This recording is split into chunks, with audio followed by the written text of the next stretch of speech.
Bonjour à toutes et à tous.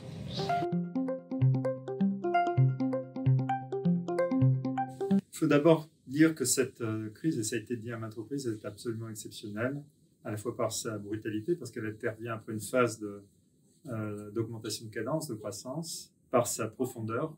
Elle impacte tous les acteurs du transport aérien de façon très très importante par la perte d'activité.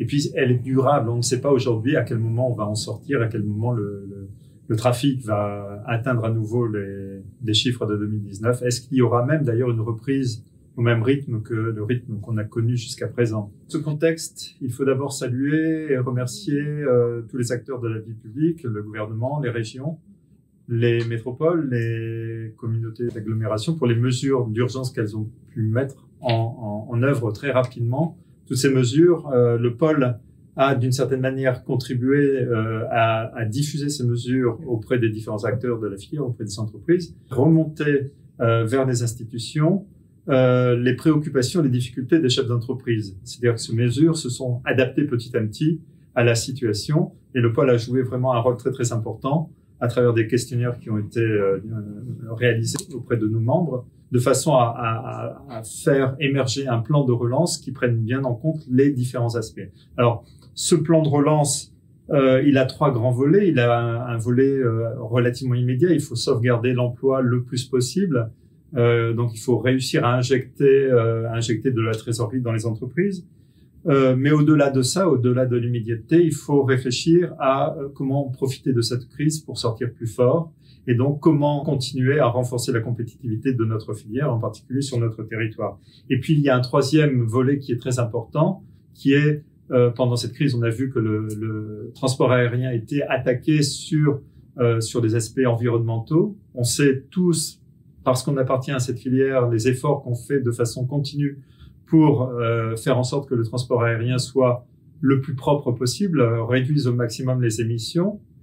Tous nos projets jusqu'à présent étaient quand même orientés là-dessus. Là, il y a un effort particulier qui va être fait, à la fois beaucoup d'argent qui va être mis en jeu pour des programmes d'innovation dans ce domaine-là, mais également une ambition affichée d'avoir dès 2035 un avion qui saura répondre à ces nouveaux critères de décarbonation. En tout cas, on essaiera d'aller le plus loin possible.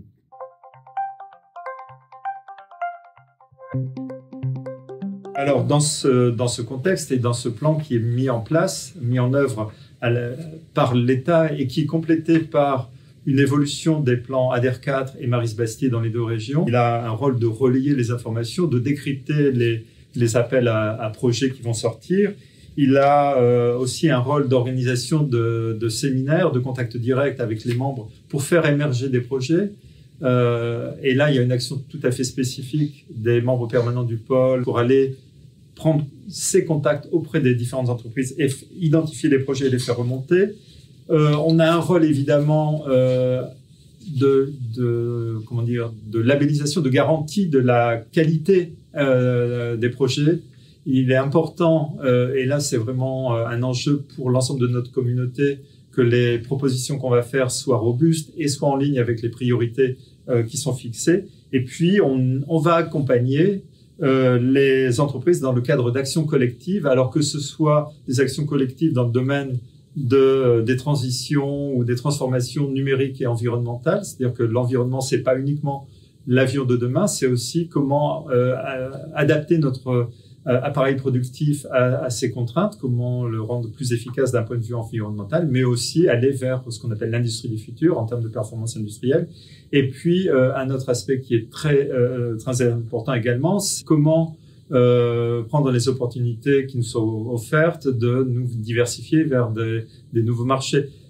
Cette crise a eu ça de bon de voir qu'on était capable de réagir très rapidement pour se positionner sur du matériel médical. Le président de la République, Emmanuel Macron, a beaucoup insisté sur cette notion de relocalisation sur des sujets qui sont des sujets de souveraineté. Alors, dans la souveraineté, on pense souvent à la défense et il y a des champs de possibles énormes pour garantir que dans nos matériels, alors qu'ils soient civils ou militaires, toutes les technologies sont des technologies qu'on aura développées en propre et qui sont produites sur le sol national. Mais au-delà de la défense, il y a la santé, qui est un domaine de souveraineté nationale. Il y a toutes les mobilités. Il y a les énergies, des énergies renouvelables, de l'hydrogène, des carburants alternatifs. Et d'ailleurs, on a démarré des actions dans ce domaine-là avec un appel à manifestation d'intérêt national. Et puis, il y a tout le domaine de l'agriculture. Alors, dans le domaine de l'agriculture, les acteurs du pôle, les membres du pôle étaient déjà présents sur tout ce qui est une exploitation des données spatiales au service de l'agriculture, mais il y a aussi tout le champ des possibles au niveau du machinisme agricole. La crise a aussi montré qu'on pouvait avoir des problèmes de main-d'œuvre pendant cette crise et que l'utilisation de matériel agricole automatisé, des drones qui iraient dans les champs, et on a déjà des acteurs qui travaillent dans ce domaine-là en région, eh bien c'est un domaine possible de diversification pour beaucoup d'acteurs, et c'est un domaine très technologique. On reste dans le cœur de métier de notre communauté, qui est quand même très technologique.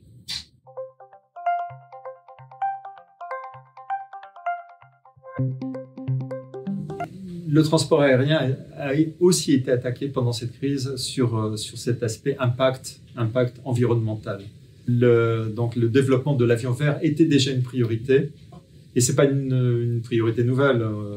Je rappellerai pas que depuis les années 60, on a divisé par 4 le niveau des émissions des avions.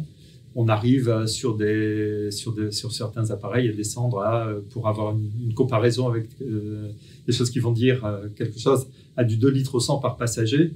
Donc on est au niveau de voitures très efficaces. Donc on a déjà fait beaucoup d'efforts. Néanmoins, il y a une exigence beaucoup plus forte aujourd'hui dans le domaine environnemental, et c'est un enjeu pour le transport aérien que d'atteindre la décarbonation le plus tôt possible. Donc il y a cet objectif qui a été fixé de 2035, et là il va y avoir un effort qui va être quadruplé dans le domaine du financement public à travers le programme CORAC. C'est 1,5 milliard qui va être attribué à des projets d'innovation sur les 2 ans et demi qui viennent. Donc on démarre 2020, 2021, 2022 sur des projets d'innovation dans le domaine de l'avion vert, avec l'objectif d'être capable à travers des démonstrateurs, de mettre en service en 2035 un appareil qui sera à 0 émission de gaz à effet de serre.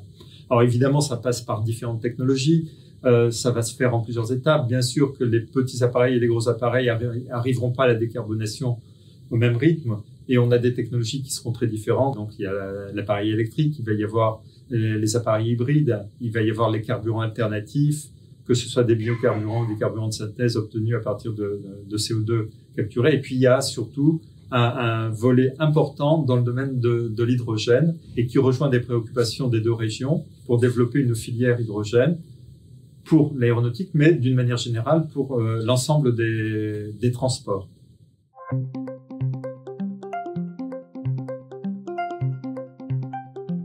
Alors l'action de l'équipe permanente du pôle s'organise autour de 3 axes prioritaires.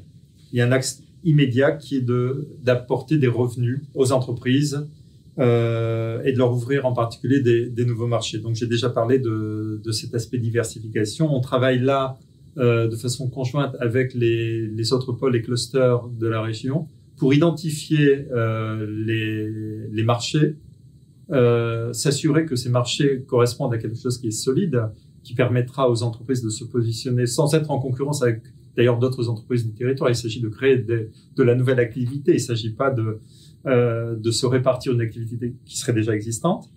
Et là, je vois en particulier des possibilités énormes dans le domaine des énergies renouvelables. Donc ça, premier axe prioritaire, c'est assurer des revenus supplémentaires. Deuxième axe prioritaire, c'est la compétitivité de la filière. Et là, il s'agit de travailler de façon très précise avec nos membres pour identifier les opportunités, les aider dans cette transition vers l'usine du futur ou l'entreprise du futur. Alors ça se traduit par des échanges par nos référents, avec les chefs d'entreprise. Ça se traduit par l'organisation de séminaires. Ça va se traduire par la mise en relation directe.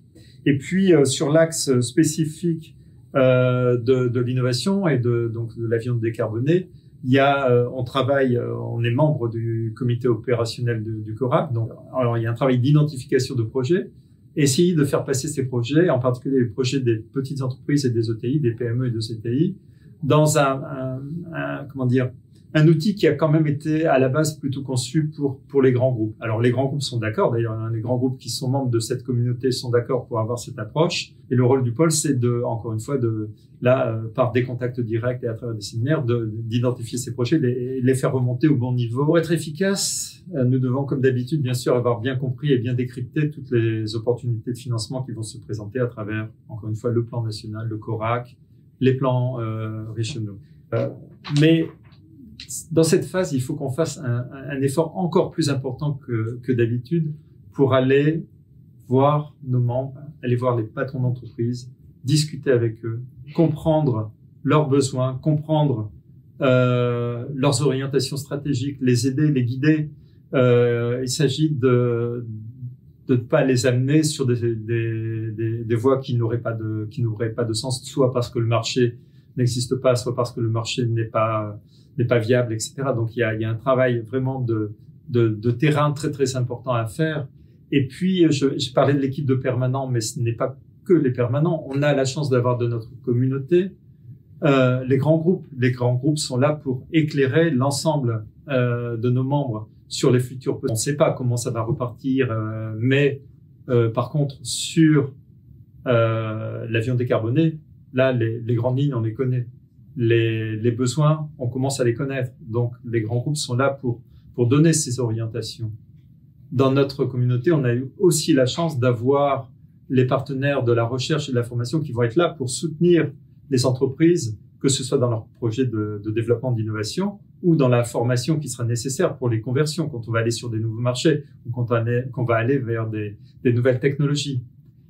On a aussi, dans notre communauté, des investisseurs. On n'a pas que les institutionnels, on a aussi des investisseurs privés qui sont là aussi pour compléter le financement public sur des opérations d'augmentation de capital si c'est nécessaire ou de prêts pour accompagner le développement vers ces nouveaux marchés ou ces nouvelles technologies. Et puis, je n'oublierai pas qu'on a dans notre dernier collège, le collège 7, tout un tas d'entreprises qui sont là pour donner du conseil, pour aider les entreprises dans leur transformation, que ce soit dans leur transformation vers des nouveaux marchés, que ce soit dans la transformation de leur modèle économique. Donc, on a au-delà de l'équipe permanente, toute cette communauté qui est en ordre de marche pour aider les entreprises, et en particulier les PME et les CTI, à passer le cap, mais au-delà de passer le cap, à sortir plus fort de la crise.